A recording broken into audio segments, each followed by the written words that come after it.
Online chess live গেমে আপনাদের সবাইকে স্বাগতম।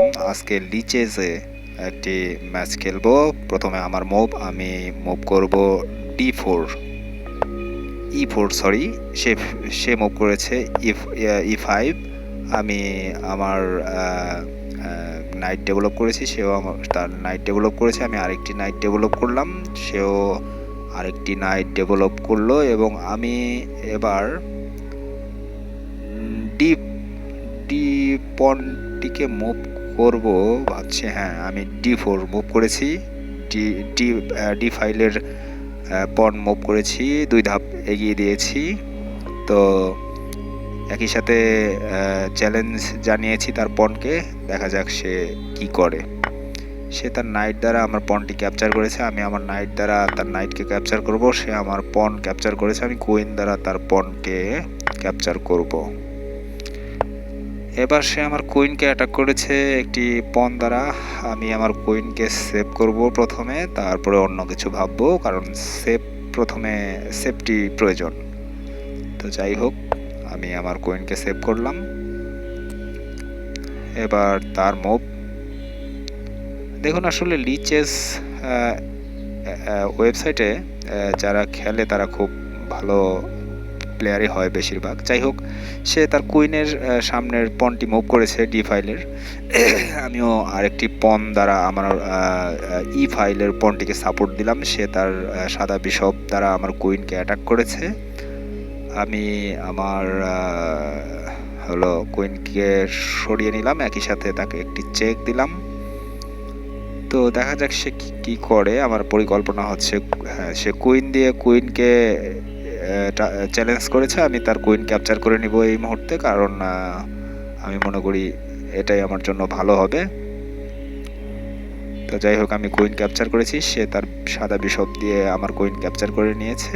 মানে সে ক্যাসলিংটাকে আর কি জীবিত রাখলো। আমি এই ক্ষেত্রে আমার সাদা বিশপকে আমি যদি চ্যালেঞ্জে দেই তাহলে কি হবে? আচ্ছা, আমি আমার সাদা বিশপ দ্বারা যদি তার বিশপকে চ্যালেঞ্জ করি তাহলে আমার লস, খুব একটা লাভ নেই আর কি। আমি বিশপকে ডি ফাইল মানে D2-তে মুভ করলাম, সাদা বিশপকে D3-তে, দুঃখিত। তো যাই হোক, এখন তার মুভ, সে কি মুভ দেয় সেটা দেখার বিষয়। তার মুভের উপরেই মূলত আমার মুভ ডিপেন্ড করে। সে একটি পন মুভ করেছে,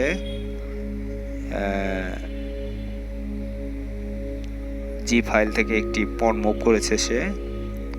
আমি আমার কালো বিশপকে ডেভেলপ করে নেব এবং একই সাথে তার নাইটকে অ্যাটাক করেছি। সে তার নাইটকে ডিফেন্স করেছে তার কালো বিশপ দ্বারা। আমি এবার ক্যাসলিং করে নিলাম। সে হয়তো বা কি করবে এখন আমি জানি না সঠিক।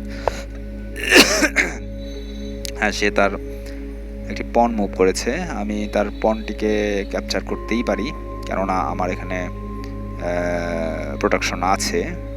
তো এখন ভাবার বিষয় হচ্ছে পনটিকে ক্যাপচার, হ্যাঁ, আমি ক্যাপচার করে নিব। সেও তার সাদা বিশপ দিয়ে আমার সাদা বিশপ ক্যাপচার করেছে। আমি আমার নাইট দ্বারা তার সাদা বিশপ ক্যাপচার করেছি। এবার সে যদি, হ্যাঁ, সে ক্যাসলিং করে ফেলেছে, কারণ সে বুঝতে পেরেছে আমি এখন আমার নাইট দ্বারা ফোর্ক অ্যাটাক করবো আর কি। যাই হোক, এখন আমার মুভ, আমি প্রথমত আমার রুক দ্বারা তার একটি পন ক্যাপচার করে নিলাম, ডি ফাইলের পন ক্যাপচার করে নিলাম আমি। এবার দেখা যাক সে কি মুভ করে। সে আমার নাইটকে অ্যাটাক করেছে। নাইটকে বাঁচানো খুবই জরুরি, কারণ নাইটকে বাঁচাতে হবে। নাইটকে না বাঁচালে আমি সমস্যায় পড়তে পারি। তো যাই হোক, আমি নাইটকেই প্রথমে বাঁচাবো। এখন নাইটকে কোথায় নিলে সব থেকে ভালো হয় সেটা আমাকে ভেবে দেখতে হবে। তো যাই হোক, আমি নাইটকে সি ফাইলে আনাটাই বোধহয় বেস্ট মুভ হবে। হ্যাঁ, সি ফাইলেই নিয়ে আসলাম। C3-তে মুভ করলাম। এবার দেখা যাক সে কি করে। সে আমার রুককে অ্যাটাক করেছে নাইট দ্বারা। আমি যেটা করব তা হলো আমার রুককে বাঁচাতে হবে। হ্যাঁ, রুককে সেফ জোনে নিলাম। এবার তার মুভ, সে কি করবে? ও, সে আমার নাইট ক্যাপচার করেছে। আমিও তার বিশপ ক্যাপচার করা ছাড়া আমার কাছে আর কোনো ওয়ে নাই। অতএব আমি তার বিশপ ক্যাপচার করে নিলাম পন দ্বারা। ও, তার আরেকটি পনকে সে রুক দ্বারা সাপোর্ট দিয়েছে। তো সেই ক্ষেত্রে এখানে আমি একটা কাজ করতে পারি, সেটা হচ্ছে আমি তার রুককে অ্যাটাক করব আমার কালো বিশপ দ্বারা। তার রুক কোথাও যেতে পারবে না এখান থেকে কোথাও যাওয়ার সুযোগ নেই। সে ফেসে গেছে, তার রুক ফেসে গেছে। আমি তার রুক ক্যাপচার করবই করব। তো দেখা যাক সে কি মুভ প্লে করে। তার মুভের উপরে আসলে আমার মুভ ডিপেন্ড করবে। সে তার নাইটকে মুভ করেছে। তো আমি তার এই অবস্থায় আমার বিশপ দ্বারা তার রুক ক্যাপচার করে নেব, কারণ এটাই আমার জন্য ভালো হবে। যাই হোক, আমি রুক ক্যাপচার করে নিয়েছি তার। ও, সে রিজাইন করে দিয়েছে, সে চলে গেছে। যাই হোক বন্ধুরা, এই পর্যন্তই ছিল।